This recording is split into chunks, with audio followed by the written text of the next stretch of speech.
In Norse mythology, one of the most important figures in the entire saga, the mother of the trickster god who brings about the end of the world, is a massive woman most people have never heard of. Santa Monica Studio just built an entire game around her, and almost everything you think you know about her is wrong. Skal, my mighty Drengr. Today, we're doing something different. No build guides, no efficiency runs. We're going full Viking. Because God of War just handed us the most Norse mythology drenched game announcement I've ever seen. And as someone who lives this culture, I need to talk about it. June 2nd, PlayStation State of Play. Santa Monica Studio drops 20 minutes of gameplay for the next mainline God of War game. Not a spin-off, mainline. And the protagonist isn't Kratos. It's his dead wife, Laufey, also known as Faye. The woman whose funeral opens the 2018 God of War. The woman whose ashes Kratos and Atreus carried to the highest peak. The woman who, until now, has been a ghost haunting the narrative. Seen only in flashbacks, murals, and the grief of the people who loved her. Now, she's the lead, and the game is called God of War Laufey. Here's why that title matters more than anyone realizes. In the game, she's Laufey, the Just, the last guardian of Jotnir, the golden hand of the giants, a warrior who fought Thor to a standstill, the previous owner of the Leviathan axe. But in real Norse mythology, Laufey is something else entirely. And what Santa Monica did with her, the choices they made, what they kept, what they changed, that's what we're raiding today. Right, mythology first. Before the game, before Marvel, before any of it, in the Edda, the primary source of Norse mythology, written by Snorri Sturluson in the 13th century, Laufey is mentioned as the mother of Loki, not the father, the mother. If you've only seen the Marvel movies, you know Laufey as the king of the forest giants, a male character. Anthony Hopkins' forest-covered warlord. That's Marvel's invention. In the actual sagas, Laufey is a woman, and her son, Loki, is one of the most consequential beings in all Norse myth. The trickster, the chaos bringer, the father of hell, the wolf Fenrir, and the Midgard serpent. The one whose actions set Ragnarok in motion. Laufey's name breaks down like this. Lauf means leaves or foliage. The suffix e means island. So Laufey, the leafy island, or the island of foliage. She's connected to nature, to trees, to green growth. But here's where it gets deeper. She also goes by another name, Njal, which means needle, pine needles. So the same being is called both leaves and needles. Both tree-associated names, both pointing to something arboreal, something rooted. And here's the thing that should make every Norse mythology nerd sit up straight. Loki, her son, is referred to throughout the sagas not as Farbautuson, after his father, but as Laufeyjarson, son of Laufey, matronymic, not patronymic. In Norse tradition, this is almost unheard of. Children take the father's name. Odin is the son of Bor. Thor is the son of Odin. The patronymic is the rule. But Loki takes his mother's name, which means one of two things. Either Laufey's status was so significant, so elevated, that her lineage outranked Farbuti's, or there was something about Loki's parentage that made the parental line complicated. Either way, Laufey wasn't a background character. She was important enough that the most chaotic being in Norse mythology claimed her name as his identity. Now this is where it gets poetic. Laufey's partner, Loki's father, is a Jotun named Farbuti. His name means cruel striker or fierce striker, and in Norse scholarly tradition, this is widely understood as a kenning, a poetic metaphor for lightning. So think about this. Farbuti is lightning, Laufey is the tree, the leaves, the needles, and their son Loki is fire. Lightning strikes the tree, fire is born. That's not just a myth. That's a natural phenomenon encoded into story. The Norse didn't just invent characters, they encoded the world they lived in.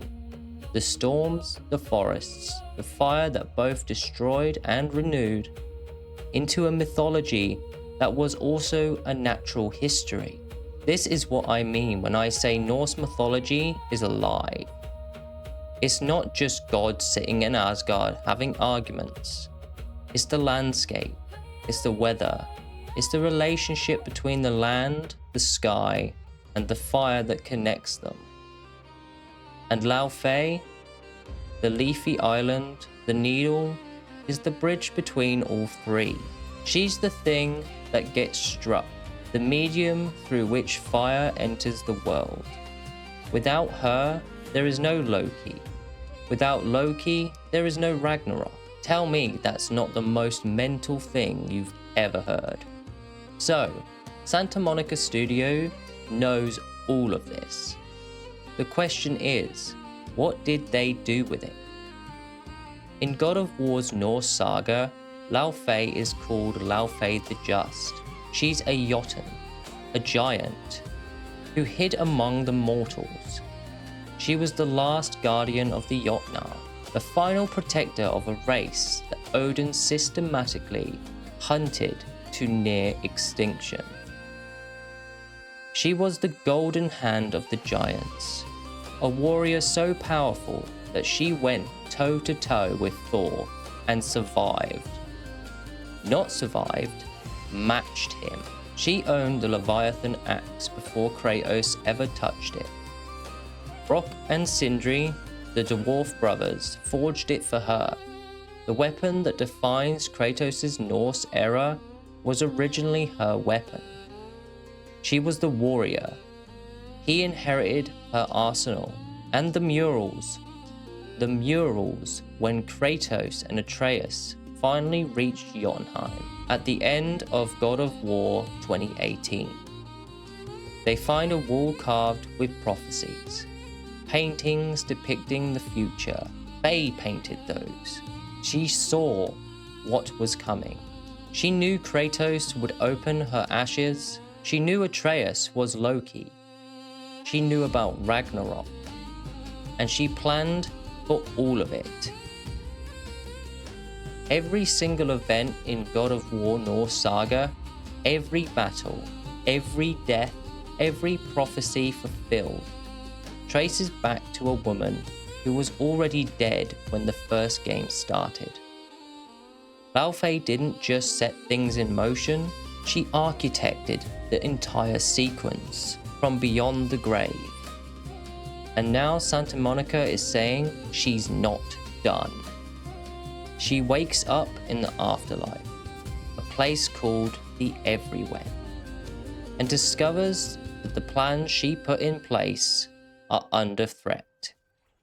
Even in death, she's fighting for her family. That's not a side character, that's a protagonist. And they're finally treating her like one. Now here's where it gets spicy. The everywhen isn't just a Norse afterlife. Santa Monica calls it the birthplace and endpoint to which all magic returns. It's a transcendent realm above the 9 realms. And it's not just for the Norse gods, it's for all gods. Faye encounters Shkemet, the Egyptian goddess of war, and Begtsi, a Mongolian Buddhist war deity. 2 other gods of war from completely different mythological traditions. Drengr. Do you understand what this means? God of War is going cross-pathogen. The franchise that built its identity on Kratos destroying the Greek pathogen, then the Norse pathogen, is now opening the door to every pathogen, simultaneously in one realm. The everywhen isn't just a setting, it's a thesis statement. Santa Monica is saying the gods are all connected, their afterlife is shared, their conflicts are universal, and who's the one navigating this? Not Kratos, not Atreus, Laufey, a giant, a mother, a woman who was already the most strategically minded character in the saga, now dropped into a realm where gods from every tradition are vying for power. As a Viking creator, here's what I love about this. The Norse believed in the interconnectedness of all things. The world tree connected every realm, every being, every story. The everywhen feels like an extension of that philosophy. The gods don't exist in isolation. They're all a part of the same root system. And Laufey, the leafy island, the tree, is the one walking through it. The myth writes itself. Did Santa Monica get it right? Here's the honest Vikings take. They took massive creative liberties. In the sagas, Laufey is a mysterious, borderline minor figure. We know her name, her other name, her partner, and her children. That's it. No battles, no adventures, no golden hand of the Jotnar. That's all original.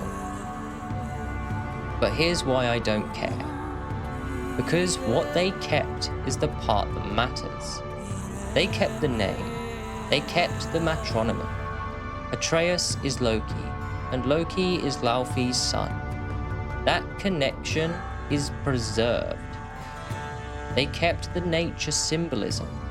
Faye is a giant, deeply tied to the land, to the Jotunheim, to the natural world. They kept the idea that she was important enough to name a child after, and they built outward from there. The thing about mythology is that it's not fixed. The Norse didn't have a Bible. They had stories, told and retold, adapted by every skald who picked them up. Snorri Sturluson wrote down his version in the 13th century. But the oral traditions were already centuries old and already evolving. Every generation reshaped the myths for their own time. Santa Monica is doing exactly what Skelds have always done.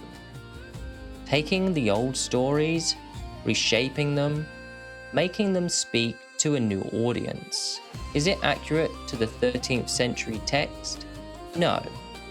Is it true to the spirit of the mythology? More than most things I've seen. The fire theory, lightning strikes the tree, Loki is born, that's preserved in the DNA of the character, even if it's never stated outright. Faye is the medium, the one through which fate moves, the tree that gets struck, and now, in the everywhen, she's the one doing the striking. That's not just good game writing, that's good myth making. But one thing, we don't have a release date yet. Coming soon to PS5 is all they've given us, which means right now, today, is the window. Every God of War fan is searching for Laufey content, and almost nobody is telling the real story behind the name. If this gave you something you didn't know, smash the like button. Takes half a second, genuinely helps the channel, and tells the algorithm to send more Viking deep dives your way. Sub for more God of War content as we approach the Laufey launch. I'll be covering every trailer, every lore drop, every hidden detail, and when the game drops, full raid verdict. You know the format. Skal Drengr, I'll see you in the next one.